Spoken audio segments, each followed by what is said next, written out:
পুরুষের যৌনতাকে সম্মান করো। পুরুষের যৌন আকর্ষণ আছে বলেই তুমি দুনিয়ার মুখ দেখতে পেরেছো। পুরুষের যৌন আকর্ষণ আছে বলেই তুমি তার কাছে এতটা স্পেশাল। আর এই আকর্ষণ আছে বলেই তুমি এত পাত্তা পাও এবং এত প্রায়োরিটি পাও। জি হ্যাঁ, পুরুষের যৌন আকর্ষণ আছে বলেই তুমি রাস্তায় সাজুগুজু করে বের হও, যাতে করে পুরুষ তোমাকে দেখে একটু মুগ্ধ হয়।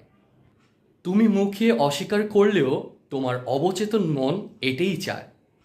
পুরুষের যৌন আকর্ষণ আছে বলেই তুমি বিপদে পড়লে বহু পুরুষ তোমাকে সাহায্যের জন্য এগিয়ে আসে।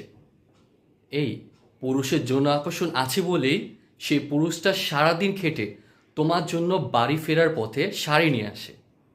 দু লাইনের ছন্দ লিখে অথবা কয়েকটা সেলফি দিয়ে যে শত শত রিয়েক্ট পাও, সেটি অন্তত পক্ষে পুরুষের যৌন